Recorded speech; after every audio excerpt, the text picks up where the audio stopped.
So this task is going to be or the topic of the task, it's my absolute favorite of the things I teach this week. It's one of my favorite things to do, period. And I'm like, to kind of introduce it, I'm going to come at you from a few different angles. Basically those that kind of took me to where I am with this right now. So, who of you has been to Preet's bottom side control, or has done or seen or been introduced to Preet's bottom side control stuff, and was kind of mind blown by how much it kind of demolished top side control? Be honest. Like, how many people had the moment of, oh fuck, bottom, this totally annihilates everything I have from top side control? Oh, it's fewer than I expected. It's like running man, stuff like that. Or? Yeah, the running man, just the general posture, defending the inside of your elbows, basically keeping your head on the mat. Like, I was like, fuck, my side control sucks. Yes. What if I told you that what Preet does isn't all that genius? It's just a side control that absolutely sucks. Cross side control is a shit pin. We do not see it in wrestling.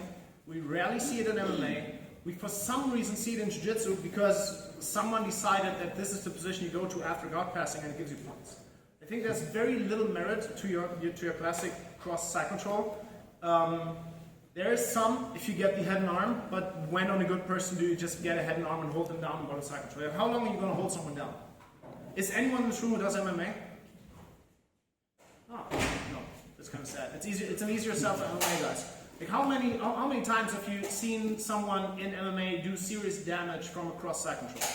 Yeah. Kind of sucks. But I don't think it's a very good position.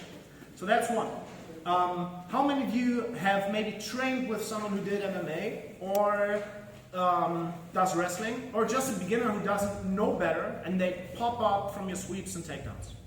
Like, you sit them down to their ass and they pop right back up. Yeah. Same happened to me. I'm not only the Jiu-Jitsu coach of Game Theory, I'm also the grappling coach of a growing MMA team. And it was kind of demoralizing to either sweep them or successfully score a takedown, which is a lot of work against those guys. You sit them to their ass and they just pop right back up because you were halfway into passing their guard and they just fucking stood up. That's pretty demoralizing. So this is like the key thing that took me to rights, and then kind of by accident I decided that it'd make my guard passing just way easier. So, I'm just going to use you. Let's look at one of those scenarios. If you've been to my wrestler class, you might recognize over there. Everybody kind of see it. Give me that side, please. You've seen me doing this, the ankle pick takedown. And you've also seen the first position we are going to go through today. And in the end, we're going to do a big test. I'm going to misuse all of you guys to test if this is better than side control or not. So we let them fall. And then to get into our first position, the cross knee right, I'm going to shoulder roll to make sure he stays facing that direction. And then make a big step over their hip and knees. I don't care if the upper body is up. My head will take care of this eventually. So all I want you to do is keep that shin on chin here. Once you wipe your foot in, flare your knee out. I don't care if you put your toes on the mat or not, just keep your shin heavy. Hand on the bottom knee, other hand grabs the hip. Ideally, especially if they're sitting up, grab the hip bone, pull your elbows in, and your knee pushes your head inside your chest. From here, your partner can try to get up. Your only objective is to put them on their back.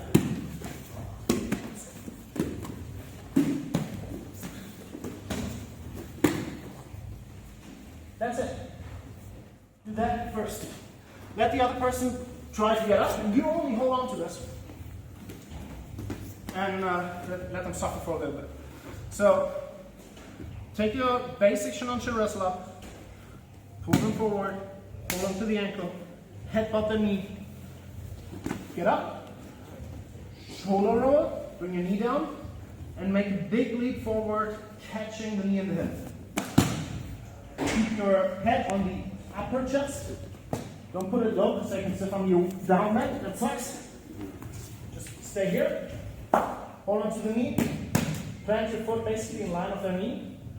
Push your head into their chest. Keep them there. That's it. Grab partner and go. This is the cross knee ride. The two major mistakes people make is to be too eager to get to the upper body and to put your weight on top of their center of gravity, or on top of their hip. So, most common mistakes were, we have to control the upper body, so people went here, basically, way too far up. Some did body locks because they wanted to control the body, and the two kind of coincide. I don't really care about the upper body yet. At least my arms, knees, hips, and chest don't. Only my head does. This knee comes in, I say there. Also, I don't want my weight on his hip. He cannot just turn. I'll fall over.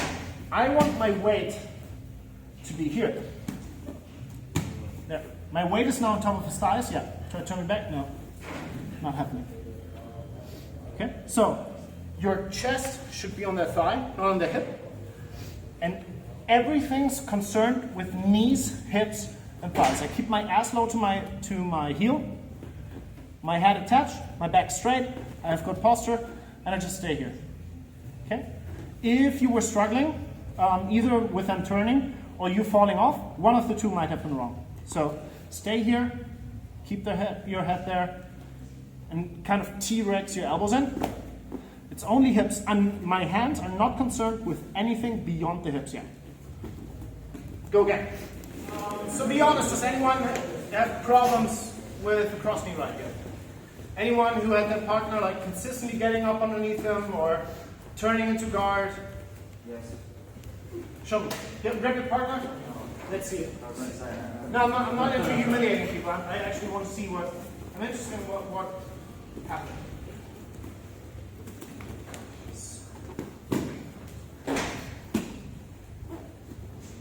Okay, stop right there, freeze.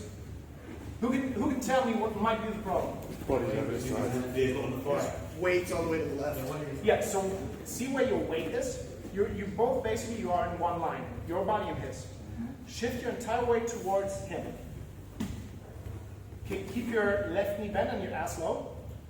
Left knee bend. But push your left knee very bent. Yes.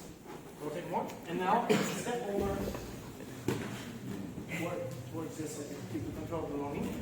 Okay, just with that little correction, try to do the same thing again.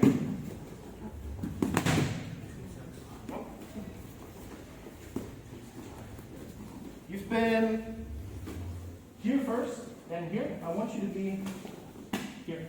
See, my ass is a good indicator. Your ass was aligned with this.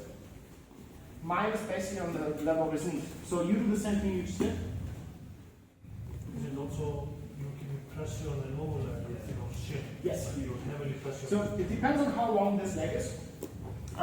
Just stay here. I don't really care where this leg goes. I'm concerned with my position. So with the cross knee ride, I might be here. I might be here. I might be here. Or I might have no contact to the legs at all. Just there. It doesn't really make a difference. I'm concerned with my stable position here and with his knees being crushed to the one side. I don't really care. I like my leg to make contact. This is probably the worst because I'm able to bring this knee all the way in, but I'm not really that concerned with where exactly my leg is. You can give this a try now. Put your legs in different positions, and we are mixing in the next right position. Whenever he manages to, because I'm not on top of it, to retract this leg, because people have or some people try to basically pull this leg as far up as possible to find a chance to re-guard there. What we use then, or what I use then, is the hook ride. So try to pull this leg out. Yes. So I'm feeding this. And I keep this here. Now, my hip has to slide down into their knee, and I will basically side roll into this. Can you get that leg out? No chance. Can you get up? No. Can you re-guard? Can I punch you senseless if I wanted to? So, I never pass guard, but he doesn't have one either, and I'm very much in control, and I have a hand free to take selfies if I want to. So, as you're doing this whole thing, try where your foot can go and where it can't. Just kind of stay in the same position no matter where exactly your legs are. If you find yourself in a situation where this leg is exposed, the upper part, you want to use the crook of your knee to hook his foot and Achilles. Turn your knee on the spot and sprawl into their knee. Oh yeah, stiff arm your way. Yeah, use that together.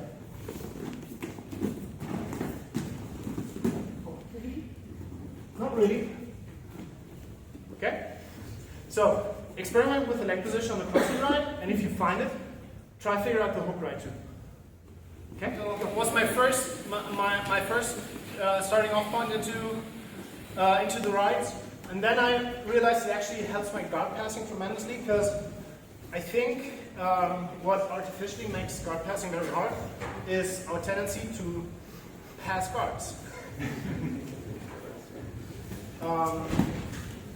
So what would happen most of the time with the same? Let's talk about the same scenario.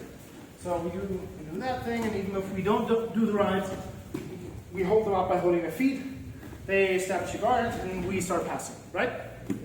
So why would I let him establish a guard? The key problem with guard passing is he has a guard. Why does he have a guard? Because I let him have one.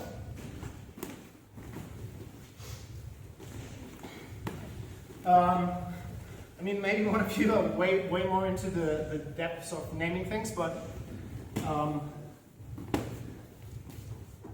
technically, I didn't pass guard yet, right? So tell me, which guard does he have? What's his guard code? Smash guard. yeah. Fuck that guard. So why would I give him the opportunity to establish a guard than to pick it apart and pass it? If I can't just not give him a guard. The reason I'm in control is I'm not in his guard. I'm below his hips, yes, but this is not a guard. There's nothing guarding him from anything, not from control, not from strikes if they're allowed, not from submission attacks, not from me attacking the back. Nothing. There's no guard. So I can use that when we start playing from guard to basically do the same thing as an opener. And anyone of you might have worked with me throughout the week now, I for sure did this to you because that's my go-to. Don't let them have a guard. The easiest way to get into your rides, into the right positions, is put your head in their chest. Approach a guard with a wrestling stance. You should generally do that, I think, because this is a wrestling scenario, if you want to believe it or not. Put your head in their chest and bring them to that kind of floating on their ass positions where they're not fully sitting and not yet lying. This is where I want them to be, even for just a short amount of time. And if I shoulder roll them now, they're fairly easy to maneuver. So if you approach that guard, do a resting stance, put your head in their chest, and in this floating state, oh nice, just start shoulder rolling. Don't arm weave, just shoulder roll. Get into right. So now I've put him down, I've not passed his guard, but he doesn't have one. And now I can be concerned with guard passing. So this is the entry, and I can do that from a lot of guard scenarios. Even if they already are in the progress of establishing guard. Let's say you want to play reverse de la Hiva. That's reverse de la Hiva, but good enough. Yeah, so I can clear this foot, I can start untangling, stepping in, all that kind of stuff, or I could just get into my right. Doing actual de la Hiva.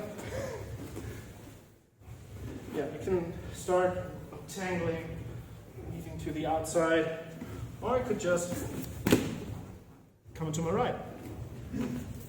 I'm stuck in this fucking half guard.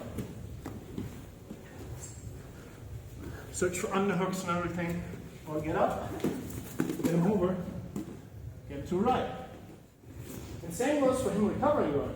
I take this over a shitty cross-side control, where I don't have a solid head and arm, and if I have him like that, okay, it takes cross-side control.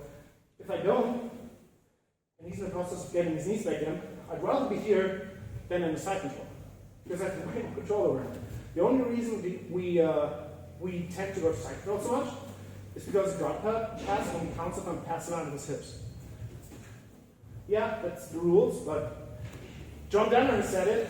It's the art and size of control that leads to submission. It's not the art and size of position that leads to it. I'm very much in control. You all did this for the very first time, and you had partners struggling to get on underneath you. After doing this for 30 minutes. So, the two things you can try and figure out is put the head in their chest, get them to this floating position where they yet have to decide if they will push against you to sit or just concede, where they're very light on their ass, shoulder roll and get into rights, or let them do any kind of guard that's a bit more advanced because you will have to figure out where to put your legs exactly.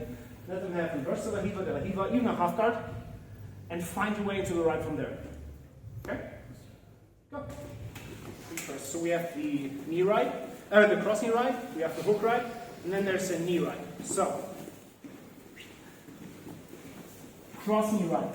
Why? Because I'm on one knee and my legs are crossed. Actually, you will, if after the class you try to find more information on this, you won't. Because even with the names, because I came up with them, that's actually something I've been working on for a bit over 2 years now. And this doesn't exist anywhere else. People do it, no one names it, no one says it, and now I think it's about to come out. There's a Craig Jones instruction on rights about to come out, but expect is it out already? Yeah. Expect the nomenclature in there to be different. I actually talked to Craig about it, and apparently what we did is very similar, so I could have made some money with it if I was faster. But yeah, I'm not going to sell next to Craig Jones, so I guess I have to come up with something new. You probably call it differently, that's why I call it. This is the cross knee right, because the shins are crossed, I'm on my knee. The hook right, fairly obvious, I think. And then the next thing we have is the knee right, because I'm riding his knee. And it's one step further, especially if I put them down, I will shift and get basically into the same position with my head on the other side. So now on his knee, and I have to put my head on the opposite side. I will usually, if I drop a knee, my head will be on the opposite side, because if my head is on the side of the dropped knee, this is kind of being unstable towards that side, and I will have to use my hand to stay here. I'll just take my head over to the other side. This I call the knee right. It's horrible if you do it right, because right now I'm being kind of nice with the lower part of my shin. Not being nice and actually doing it well is with the last third of your shin. driving through the cartilage of the knee, basically. You can either be nice in doing it on the calf, which still kind of sucks, but it's not as horrible as the knee, or you can purposefully put your ankle on top of the knee. It's being way more nice. So this is what I wanted to do now. There's a lot of weight on my hand. If I take that away, the facial expression changes. So you can do the nice version where you don't have that much contact with the knee because it's late into the week.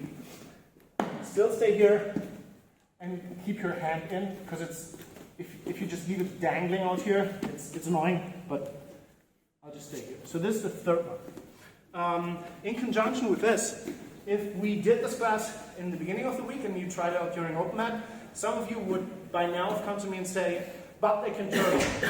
Yes, they can turtle with a lot of effort, and they get into shitty turtles. So let's start with the cross knee run. They can put a lot of effort into turtling, but see how much effort it takes just if I do nothing, and I end up with control on the inside. Like the whole thing about Preet's turtle is not giving them control of the inside.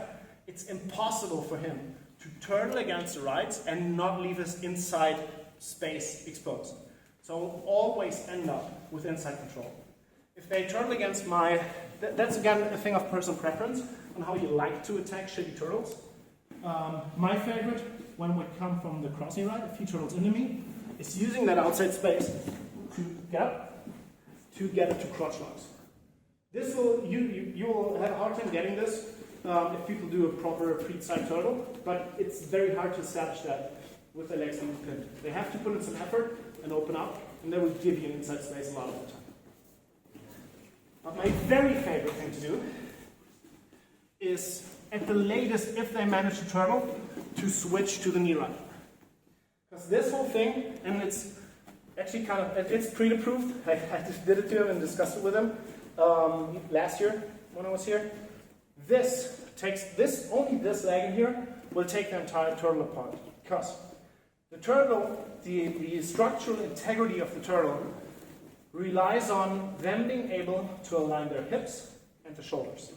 If we twist their shoulders, it falls apart. A lot of the back takes you do twist their shoulders, like the back take roll, the power Nelson, everything like that relies on twisting their shoulders. Or over their hips, like truck rolls and all kind of stuff, relies on getting an initial twist on the hip and then the turtle just falls apart. What makes the turtle fall apart now is me basically doing like an American lock to the hip, to the leg. But I will only do that using my left knee by placing roughly the middle of my shin, back of their knee. Now I will push my knee underneath them. For that, I have to step to the outside. I will not crowd them. This takes away some of the force I can apply in that direction.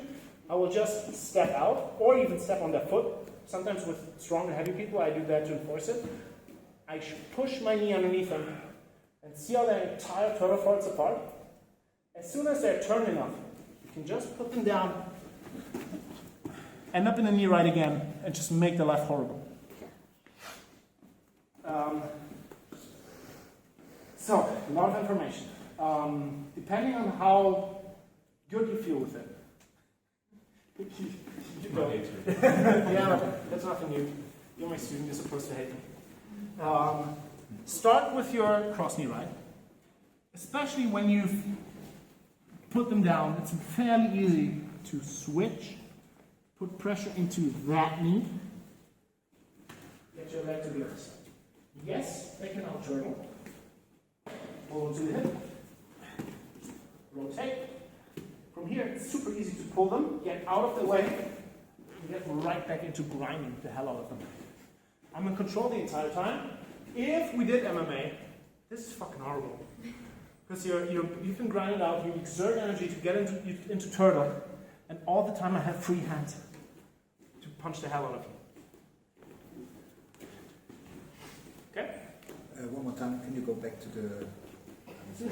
Are you just fucking... I have an actual question, yeah. Okay, back to what? I mean, I hate him as well, but... Yeah, that's what I'm asking. Feelings mutual. Which position exactly? So what's the question? Like the last, before the last movement. The switch here? Yeah. So No, actually not from the turtle. there? Yeah. Yeah, but when you turn. Hold on to it and push your knee in there. Like my foot is a hook and my knee pushes in there. You can enforce that by also rotating the foot out actively. Okay. Yeah.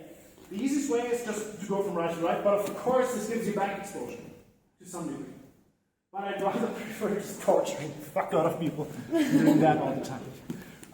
So give this a try for like 5 minutes, and then we get into the actual grips I'm pursuing on the upper body before even thinking about advancing past their hips. Alright? So, let's see. Grab your partner, let me see.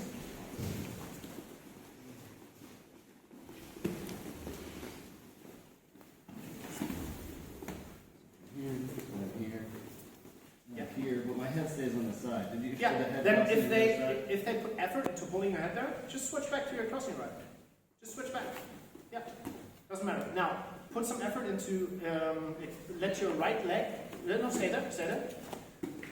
Let your right leg push your head into them to put him back towards his back. Now switch, if you feel like it. Now you can do, he's basically back on his back anyways. Yeah, so you can just now basically do whatever you want if you make it flat. But no one forces you to switch.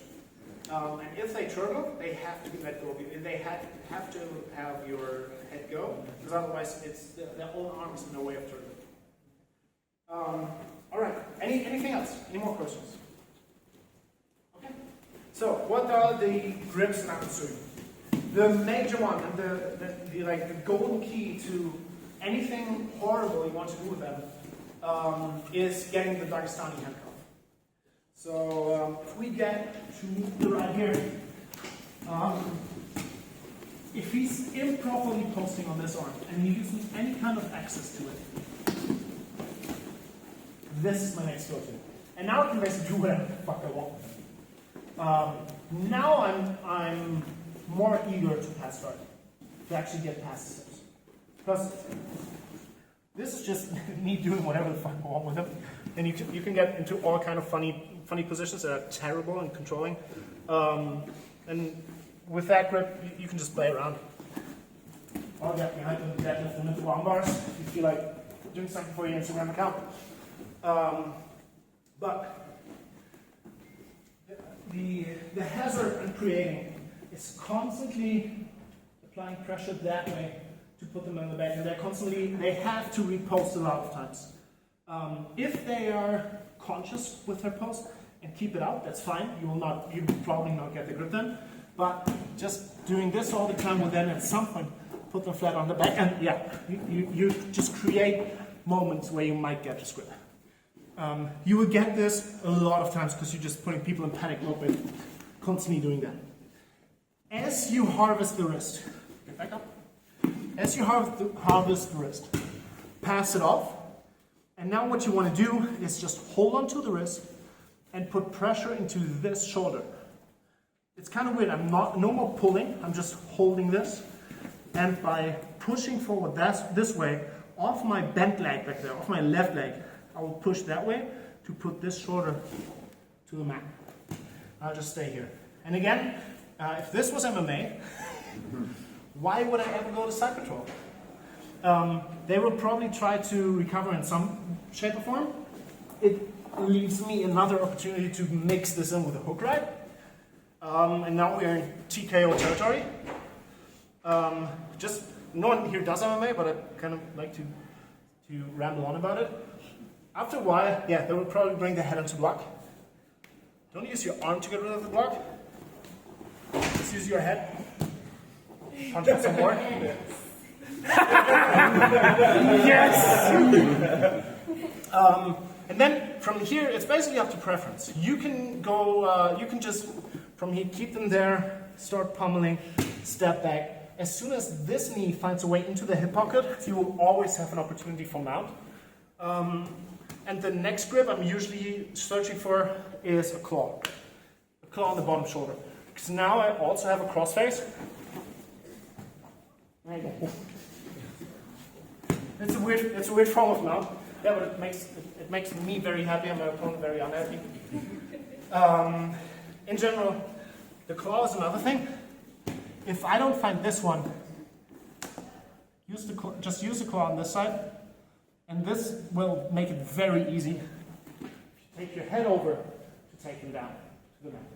Again, this knee now finds its way into the hip pocket, and I can basically decide to go to mount. And because I'm coming from so low on the hip, I will usually end up, like Chris talked about this, don't go to mount if you don't have anything. The good thing about rides is it's terribly hard for him to defend his armpits and the inside of his elbows because I'm just constantly below them. And I will only walk upwards when I'm in the elbows. Here, it's impossible for him to hide the insides of his elbows all the time because I'm too low for him to keep me away from it. This is one problem with Preet's style of side control. You don't have space to actually attack if they defend.